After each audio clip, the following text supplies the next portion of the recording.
የሰራህበት ያለፋበት እንዴት ታገኝ ትችላለህ? አለፈውበት። በቃ ዝም በል። ከዚህ በላይ እንድታወራ አልፈቅድልህም። ማነው ከጎን እያገዝ ያለ? መልስ የለህም?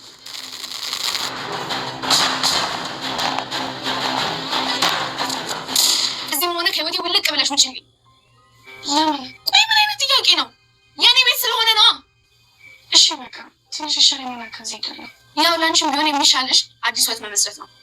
ያው ይሄ ያለፈውን ህይወት ስለማታስታውሺ ከጠፉት ነገር አለ እንዴ?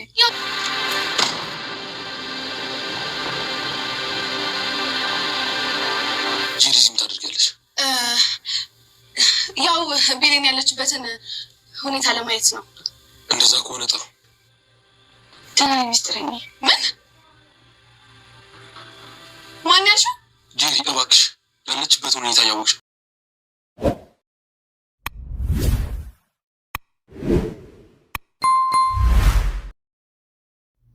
ሜርሲ ጉድ ሆነች፣ መጨረሻ ተዋረደች ማለት ነው። ዛሬ እንግዲህ የአቶ አምናንን ድርጅት እያዘረፈች ትገኛለች። እሷም እንግዲህ የግብረ አበሯ አብሮ ሰሪዋ እንግዲህ የዳፍኒ ልጅ የሆነችው ሲፈን ናት ማለት ነውና ሲፈን እንግዲህ ወደ አቶ አምናን ድርጅት ሄዳ አንዳንድ ፋይሎችን እየሰረቀች ትገኛለች። ይህንን ደግሞ ሄዳ እንደ ሰርቅ ያዘዘቻት ዋናዋ የአምናን አክስት የሆነችው ሜርሲ ናት ማለት ነው። ሜሊክ ደግሞ የድርጅቱ ኃላፊ የሆነው ሰውዬ ነው እንግዲህ ፋይሎቹን ይዞ ሲሄድ መጨረሻ እንግዲህ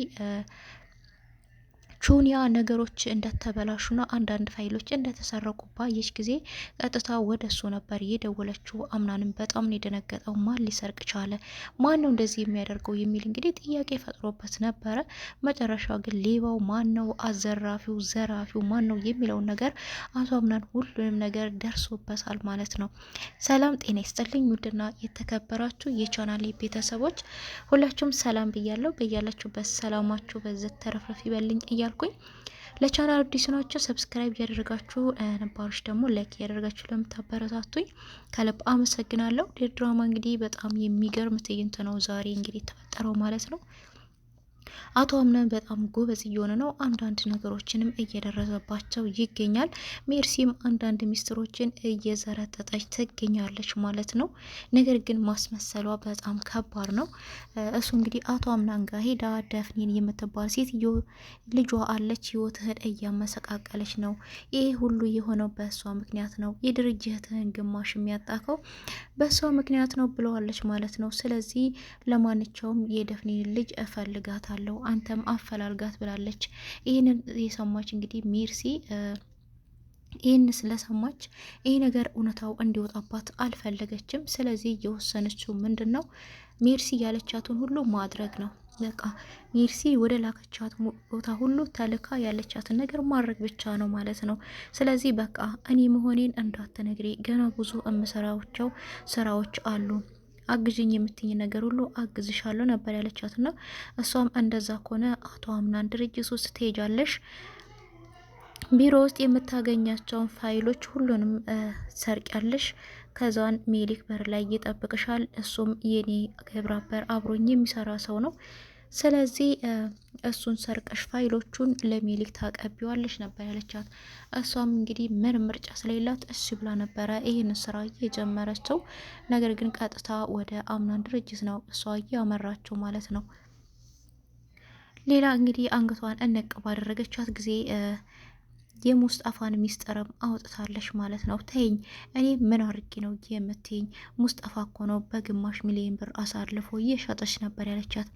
በጣም ሊደነገጠችው እሷ ሄደችው መጀመሪያ የሌላ ሚስጥር ልታንቃት ነበረ። እንዴት ለአቶ አምናን እውነቱን ትነግሪያለሽ በማለት ነበረ አንገቷን ስት ያደረገቻት። ነገር ግን የራሴ ሰው የኔ ሚስጥረኛ የምትለው ሙስጠፋ ራሱ አሳልፎ እንደ ሸጣ ስትነግራት ነገሮቹ ተቀልብሰዋል ማለት ነው። እንዴ ሙስጠፋ እንዴት የምን 500 ሺህ ብር ነበር ያለቻት? አላቅም 500 ሺህ ብሩን ኬት አምጥቶን የሰጠሽ ይመስልሻል? ባለፈው እንዴ ማሰብ አትችይም እንዴ ነበር ያለቻት።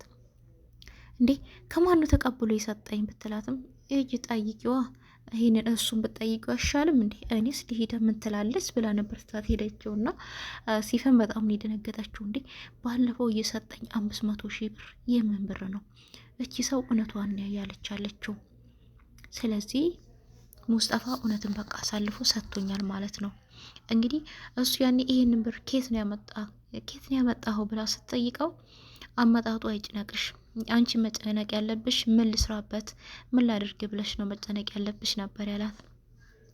እንዲህን ያልጠረጠርኩት ኬት መጣ ብዬ መጠየቅ ለምንድን ያቃተኝ? እቺ ጄሪ የምትባል ሴትዮ በቃ ሚስቱ ነበረች ድሮ ማለት ነው ወይስ ፍቅረኛ ሆናት ማለት ነው በማለት ነበር ግራ የተጋባችው። ነገር ግን ሙስጠፋ ከውጪ ሲመጣ ሜርሲ መንገድ ላይ ጠብቃ ሎክሰዋለች ማለት ነው።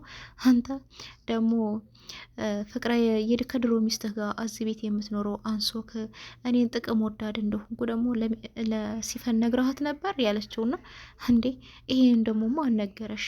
እሷ ራሷ ነገረችኛ። ዛሬ እኔ ራሱ እያንጓጠጠች እያየችኝ ነው ያለችው። ስለ 500 ሺህ ብሩ ደርሳበታለች መሰለኝ ነበር ያለችው። አንቺ ነግረሻት ነው? አይ እኔ አልነገርኳትኝም፣ በራሷ መንገድ እሷ ደርሳባታለች ነበር ያለችውና ስትገባ ወደ ክላሱ ሲገባ እንግዲህ ወይ ጉድ ነው በቃ አለቀልኝ። ሲፈን በቃ የሌለን የምትቀየርብኝ ምን አይነት ችግር ውስጥ ነው የገባሁት እያለ ወደ ክላሱ ሲገባ ሲፈንሻ እሳት ለብሳ እሳት ጎርሳ ነበር እየጠበቀችውና ሙስጠፋ አንተ ማነህ? ቆይ እኔ እኮ የራሴ ሰው ብዬ ነው አምጥቼ እንድታግዘኝ ብዬ እዚህ ያደረግኩ። ነገር ግን አንተ እኮ የራስን ስራን እየሰራ ያለው። ባለፈው የሰጠኸኝን 500 ሺህ ብር ኬት ነው ያመጣኸው ነበር ያለችው። ምን ሰምተሽ ነው አዲስ ነገር ተቀያይረሻል እኮ ነበር ያለትና እሷም አዎ እኔ እዚህ ቤት ያመጣው እኮ የራሴ ሰው ነህ ብዬ ነው። ግን አንተ ምን እያደረክን ያለኸው ነበር ያለችውና የራሴን ስራም እኮ ብሰራ ያንቺን ስራ ደግሞ አላስተዋወልኩብሽም። ያንቺንም እኮ እየሰራሽ ነው። ምንም የቀረብሽ ነገር የለም ነበር። ስለዚህ ጄሪ ምንህ ናት? ያንን ብር ደግሞ ኬት ነው ያመጣኸው? እውነቱን ንገረኝ በቃ ነበር ያለችው። እሱም አዎ ጄሪ የድሮ ሚስቴ ነበረች፣ ድሮ ሚስቴ ናት። 500 ሺህ ብሩን ደግሞ ከእሷ ነው የተቀበልኩት።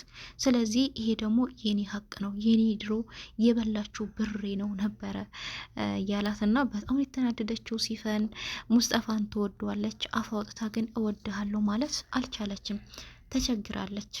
እሱ ሌላ የሚያፈቅራት ጓደኛ እንዳለው በተደጋጋሚ እየነገሯት ነው። እሷ ግን እኔን እዚህ ያስቀምጦ እንዴት ሌላ ሰው ይጀነጅናል?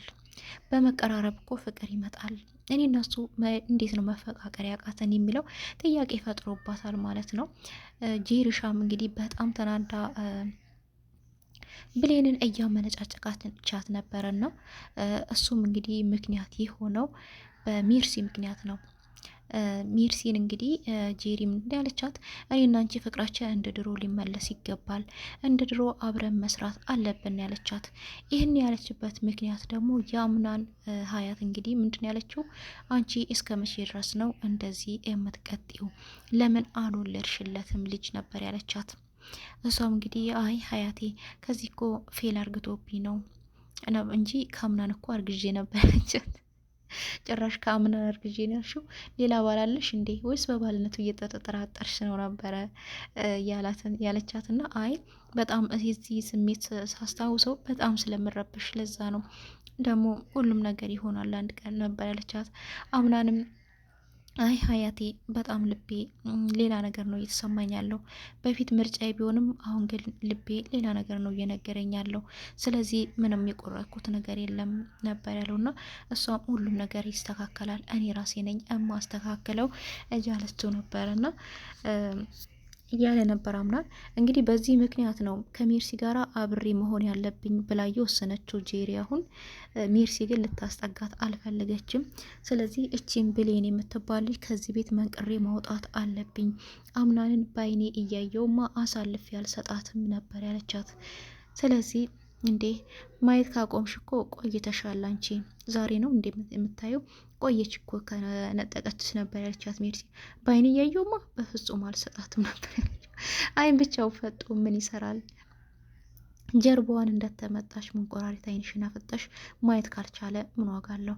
እሷ ቆይታለች ከተቀለለችው፣ ዝም ብለሽ አትልፊ ነበር ያለቻት። እና በዚህ መሀል በጣም ተናዳ እንግዲህ ብሌን ክላሷ በተቀመጠችበት ቦታ ሄዳ አንቺ ልጅ ተኝተሻል፣ ደግሞ ላወራሽ ነው የመጣሁት ነበር ያለቻት። ብሌንም በጣም በመደንገጥ ምንድነው የፈለግሽው ብትላት እንግዲህ ላወራሽ ፈልጌ ነው። አንቺ ከዚህ ቤት ምንድነው የምትፈልጊው? ገንዘብ ከሆነ የምትፈልጊው ገንዘቡ ልስጥሽና ከቤቴም ከህይወቴም ውልቅ ብለሽ ውጪ ነበር ያለቻት። እንዲህም አቤቴ ምን ነው ያጠፋሁት ነገር አለ እንዴ? ምን አደረግኩሽ ነበር ያለቻት። ምንም አደረግኩሽኝ አላለችኩሽም፣ ግን ቤቴ ነው በቃ ከቤቴ ብትወጪልኝ ደስ ይለኛል ነበር ያለቻት። አንቺ አታስቢም እንዴ? በቃ ውጪ እኮ ነው እያልኩሽ አለሁት ብትላትም እንግዲህ እሺ ይቅርታ የጥፋተኛ ስሜት ስላልተሰማኝ ነው እስካሁን ጥፋተኛ ከሆንኩኝ ትንሽ እስከሚሻለኝ ጠብቂኝ እወጣለሁ ነበር ያለቻት። በዛን ሰዓት ነው አምናን የምታወራውን የምትላትን ነገር ሁሉ እያንዳንዱን እየሰማ ነበር። በሩን ከፍቶ ሲገባ ጄሪ በጣም ነው የደነገጠችው። ጄሪ ከዚህ ክፍል ምን እያደረግሽ ነው ቢላትም አይ ትንሽ እኮ አመም ስላደረጋት እንዴት እንደሆነች እሷን ለማየት ብዬን የመጣሁት ብላ እንግዲህ ማስመሰሏን ቀጥላለች ማለት ነው። አቶ አምናን ግን ነገሮችን ስለሰማ ዝምታን የመረጠው። ስለዚህ እየተንከባከብሻት ሆነ? አዎ በጣም ጥሩ ነው፣ እንክብካቤ ያስፈልጋታል ነበር ያለው። ብሌን እንግዲህ በጣም ከፍቷታል፣ በጣም ተናዳለች እሷ በተናገረቻት አነጋገርና ስለዚህ ብሌን እንዴት ነሽ ሲላት ደህና ነኝ ሚስጥረኛ ነበር ያለችው። ጄሪ ያኔ ነው ማበድ አበደች። ማን ያልሽው? ሚስጥረኛዬ ወይኔ ጄሪ ተበላው ነበር ያለችው። እንግዲህ ጄሪ እባክሽን እንደዚህ አትሆኚ እስቲ አሁን ጊዜው አይደለም፣ ምንም አትናገሪ እስከሚሻላት ድረስ ነገሮቹ እስከሚስተካከሉ ድረስ ምንም ነገር ማለት የለብሽም ነበር ያላትን። እንዲህ መቼ ድረስ ነው ዝም የምለው እኔ? ቆይ መቼ ነው መናገር የሚፈቀድልኝ ነበር ያለችውና ነገር ግን እሺ አሁን ተወጭልኝ ብሌንን ለብቻዋ ላውራ ትፈልጋለሁ ብሎ ቢያስወጣት እንግዲህ በጣም የተናደደችው ውጭ ላይ ወጣ እያለቀሰች ነበረ።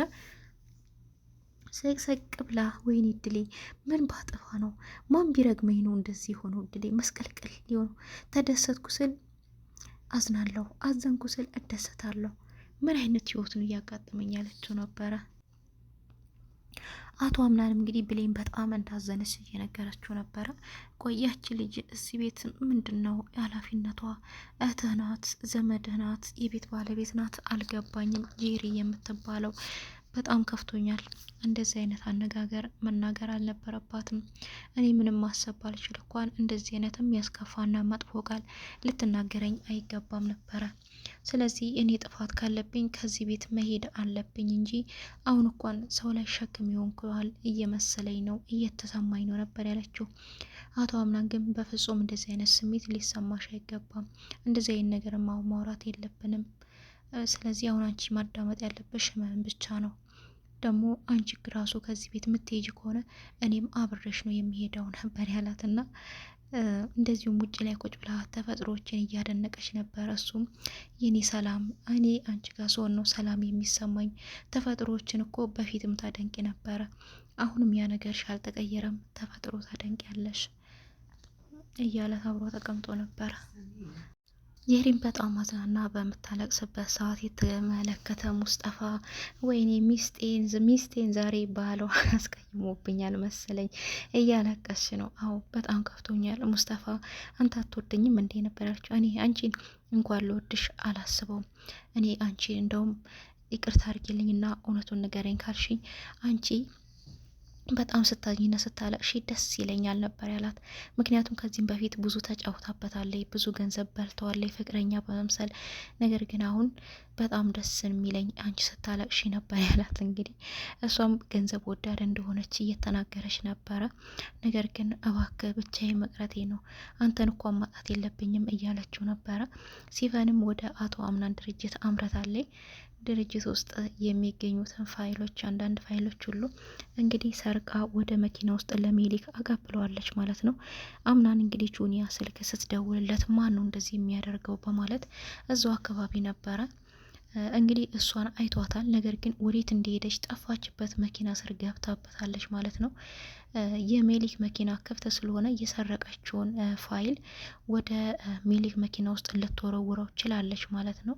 ጁኒያ አሁንም ድርጅት ውስጥ ያሉት ወረቀቶችን ቼክ እያደረገች ነበረ። አሁንም ብዙ ወረቀቶች የሉም ማለት ነው። በዛን ሰዓት ነው ቀጥታ ለአምናት ልትደውል የቻለችው ነው። አምናን በጣም የደነገጠው ወደ መኪና ውስጥ ፋይሉን ስትወረውር አይቷል። መኪናው ወዲያውኑ ተነስቶ እንግዲህ አምልጧል ማለት ነው። አቶ አምናንም መኪናውንም እየተከታተለ ነው የሚገኘው። እሱ መኪናውን እየተከታተለ ነው ድርጅት ውስጥ የሚገኙ ሰዎችን አናታቸውን በማለት እና አንድ ቦታ በመሰብሰብ እነሱ ራሳቸውን እንዲስቱ በማድረግ ድርጅት ውስጥ የቀሩ ፋይሎችን እየበዘበዘች ትገኛለች። አንድ የቀረችው ቹኒያ ነበረች። ቹኒያንም እንግዲህ ራሷ እንድትስት አርግታታለች። መጨረሻ ላይ አቶ አምናን በጣም ደንግጦና ማን ነው ብሎ እንግዲህ መኪናውን እየተከታተለ ይገኛል ማለት ነው። ነገር ግን ለሜሊክም እየደወለለት ነበረ። ሜሊክ ታስፈልገኛለህ እባክህ ስልኩን አንሰው እያለው ነበር። ዋናው ሌባው ዘራፊው ግን ሜሊክ ራሱ ነው። እሷ ላነሳ ሲል እንግዲህ ቀጥታ ወደ ሜርሲ ነበር የደወለው ና ሜርሲ አክስቴ እባክሽን ያቺ የዳፍኔ ልጅ ድርጅት ውስጥ ገብታ ብዙ ፋይሎች ሰርቃለች። ማን እንደሆነች ልትደርሽባት ይገባል። ቶሎ በይ። ፋይሉን ወደ መኪና ውስጥ ወርውራለች። መኪናውን እየተከታተልኩ ነው እኔ ነበር ያለው። እኔ አላቅም፣ እኔ ቤት የለውም፣ እኔ ስለዚህ የማውቀው ነገር የለም ብላ ቶሎ ብላ ስልኳን ዘግታ ቦታ የቀየረችው። ምክንያቱም እሷ ሜሊክን እየጠበቀች ነው። ሜሊክን የምትጠብቀው ፋይሉን እያሰረቀች ያለችው እሷ ስለሆነች ስለዚህ የወንድሜ ልጅ ተመጣ እኔንም እዚህ ጋር ሊገለኝ ይችላል በማለት ሽሽቷን መርጣለች። ሲፈንም የቀረውን ፋይል መስረቋን ጀምራለች ማለት ነው። ቃል እንግዲህ በጣም እየተሟገታት ነበር። መጨረሻ ቃልንም መታው ራሱን እንዲሴት አርግታለች ማለት ነው። እሱ በመሳሪያም በማንኛውም ነገር ብዙ ተሟግታት ነበረ። መጨረሻ ላይ ግን በጣም ኃይለኛ ስለሆነ ልታሸንፈው ችላለች ማለት ነው። ሜሊክ እንግዲህ መጨረሻ ላይ አምናን ደርሶበታል። ማነህ አንተ ነህ እንዴ እንደዚህ የምታረገው? ድርጅቴ ውስጥ ኃላፊነት በሰጠውክ እንዴት ነው እንደዚህ የምታረገኝ አንተ ነበር ያለውና መሳሪያን የመዘዘበት ምንም እንዳታረገኝ እውነቱን ልንገርህም እያለው ነበረ። እውነቱ ግን በቃ ስለበለጥከኝ ቀናውብክ ነው ያለው። እንዴት ያልሰራከውን ትበላለህ ነበር ያለው። እንግዲህ እውነት ሜርሲ ነች እንደዚህ የላከችኝ ብሎ ቢናገር ሜርሲ ላይ ምን ይደርስባታል? አምናን በጣም ደንግጧል፣ በጣም ተናዷል። መጨረሻ ግን ተኩሶበታል ሜሊክ ላይ። ሜሊክ ተጎድቶ ይሆን ተርፎ ይሆን የሚለው የሁላችንም ጥያቄ ነው። እሱን በቀጣይ ቪዲዮ ይዤላችሁ የምመጣ ይሆናል። እስከዛው ድረስ ቸር ሰንብቱልኝ።